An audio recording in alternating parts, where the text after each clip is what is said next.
middle, reaches out across the goal line as he goes down. They do give him the score, bringing the Crush to within 3 points with 5 minutes left in the third quarter. You gotta love the fans cheering. That's what it's all about. Rushing yards per game on average, the league leader is Rouse from the Sioux Falls Storm at 48 yards rushing per game. Brown from the Storm at 46 yards a game. Dowdle, the quarterback from tonight, he's averaging 43 yards rushing per game on the season. And the kick is up, and it is good, bringing the Crush to within 2 points of the Empire with 4:37 left to go in the third quarter. Reed is averaging 39 yards rushing for the Screaming Eagles on the season. And Bernard for the Danger, who is also their quarterback, and 5th leading rusher in the league yards per game at 31 yards per game. Rushing touchdown, you have the quarterback leading rushing touchdowns for the league, Bernard with 12. Partridge for the Barnstormers has 8. Rouse for the Sioux Falls Storm has 8. Brown for the Storm has 7. So when we face the Storm, we know we're going to have to do on the rushing game right there. 2 of the league leaders in rushing touchdowns, top 5, are both on that team. So the rush defense come that time, it's going to have to be on point. And then rounding out the top 5 for league leaders rushing touchdown per on the season is Williams from Wichita Falls. Receiving-wise, yards per game, you have Jolly from the Nighthawks with 67 yards per game. Roland from the Barnstormers, 64 yards a game. Willis from the Blizzard, 61 yards. Strand from the Screaming Eagles at 60 yards. And Powell from the Titans rounds out the top 5 with 57.5 yards per game. As far as receiving touchdowns on the season, you're looking at Willis from the Blizzard with 11. Stipville from the Danger with 10. Laughing House from the Nighthawks with 9. Jolly from the Nighthawks with 9. And Amos from the Rattlers with 9. Rounding out the top 5 there. On defense, tackles per game, the leading tackler per game is Reynolds from the Blizzard with 11. There's the kickoff. Spokane takes it at the 5, 10, 15. And the Crush take him down at the 18-yard line. Warford from the Danger, 9. Souter from the Rattlers, 9. Jones and Taylor from the Barnstormers, 8 apiece, as they round out the top 5 defensive tacklers per game. As far as leading sack getters for the season, you have Briggs from the Empire, who we're playing tonight. He has 5.5 sacks on the season. Myers from the Barnstormers has 5. Sierra from the Danger has 4. Mickelson from the Blizzard, 3.5.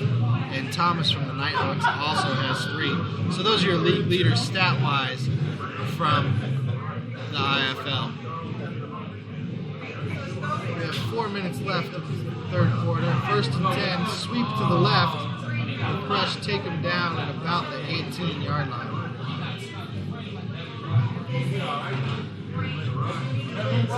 And again, Crush player down on the play, number 95. He's been having a good first half for him. Let's hope he is okay and is able to return. Medical staff, coaches are on the field. Players are over there checking him out. We'll see how he is and if he can get back out. 3 minutes, 54 seconds left in the third quarter. 2nd and 6 for the Empire as they are driving, and they are to the 22 of the Colorado Crush. So coming up scheduled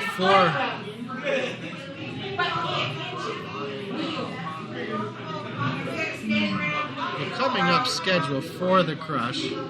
They're playing the Empire today, obviously. Next week, April 21st, next home game, they will be taking on the Wichita Falls Nighthawks at 7 p.m. next Friday, a week from today. At that game, we should have a couple Crushables on air with us doing some interviews there. That'll be fun. Get some of the girls on the show, let them promote themselves, get themselves out there a little bit, and let the fans know a little bit more about them as well. After that, April 29th, the Crush are on the road at the Barnstormers. First time they'll match up with the Barnstormers on the season. That game is at 7:05 local time.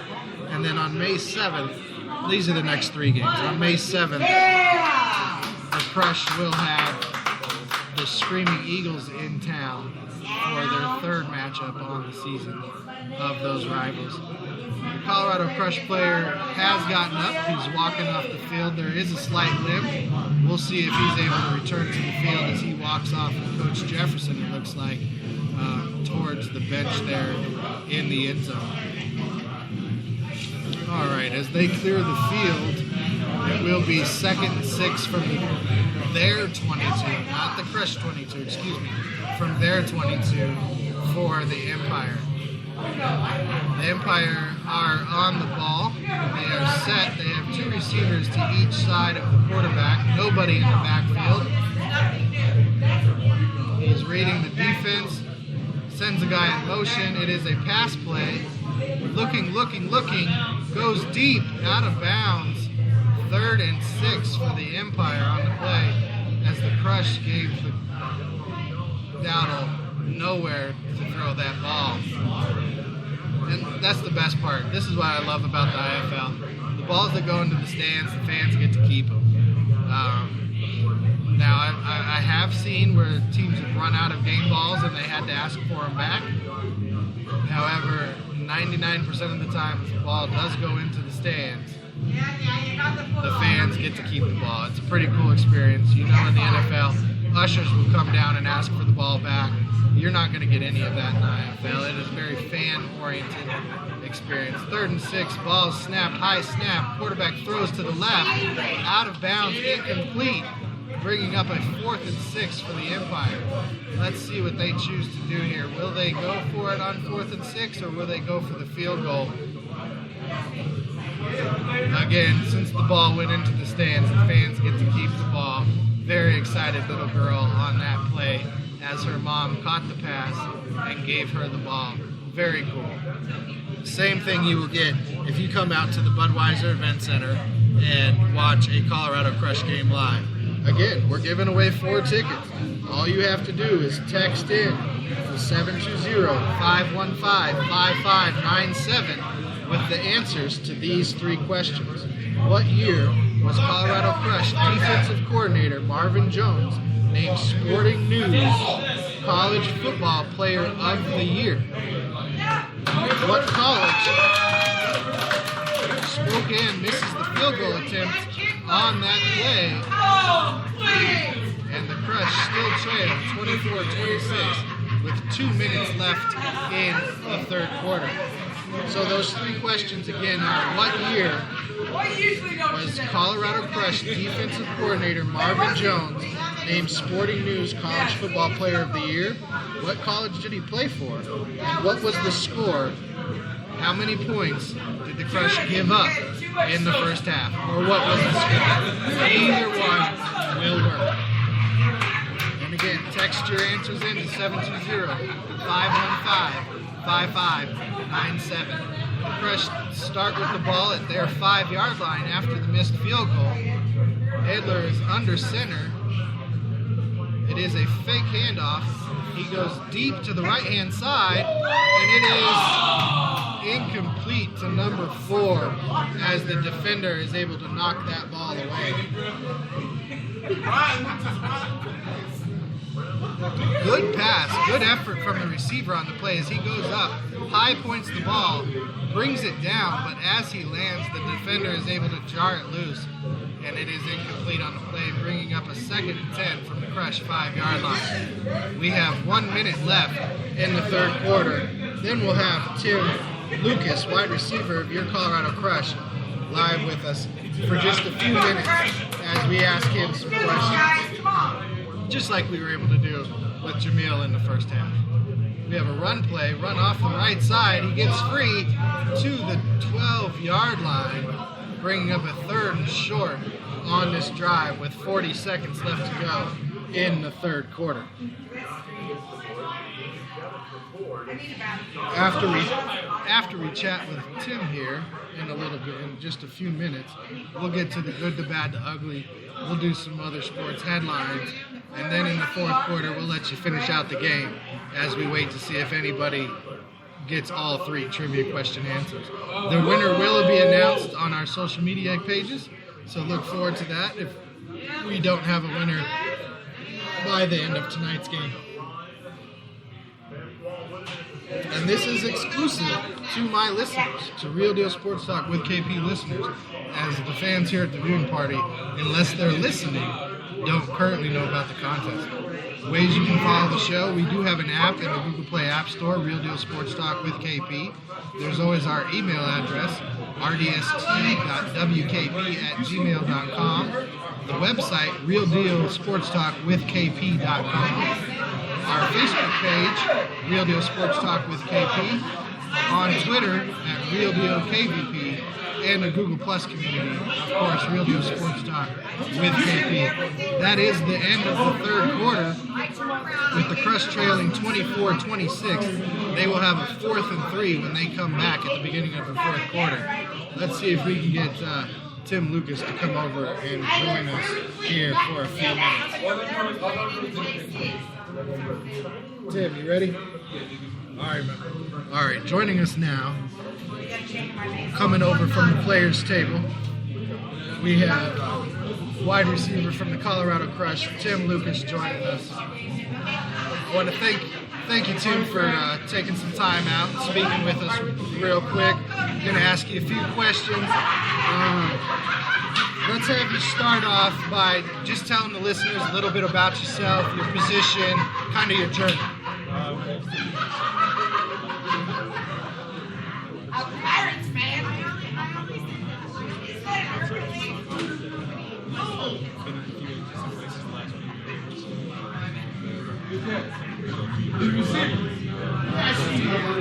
That's why I have my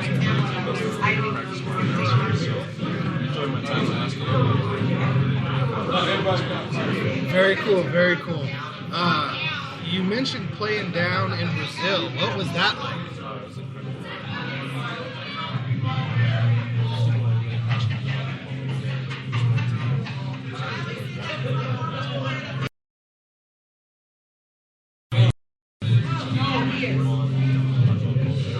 Nice. Very cool. Was it indoor, outdoor? Okay, outdoor. Was an 11-man?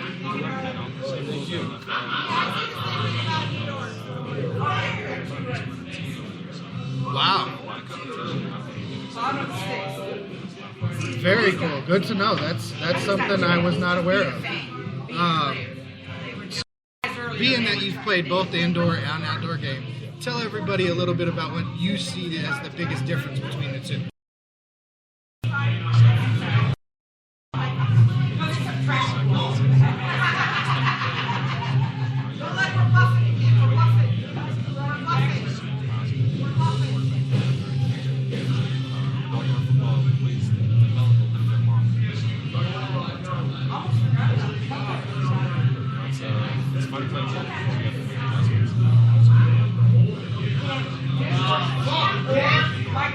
Right, nice, good.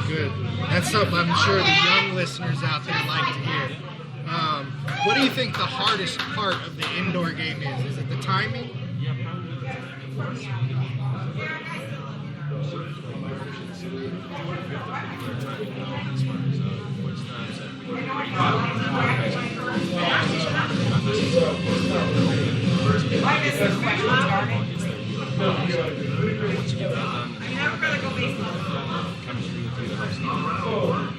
So chemistry is definitely key, but you mentioned footwork right there. What kind of drills for these young kids who are trying to come up should they be working on for their footwork?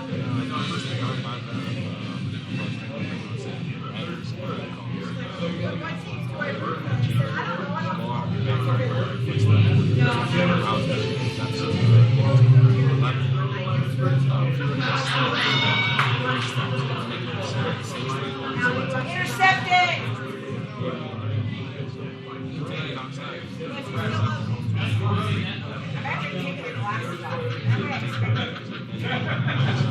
There you go, guys. As you're coming up, take his advice. Listen to what Tim's telling you. Get that footwork on point. All right, so you're obviously here with us today. You didn't travel with the team. What's the timetable?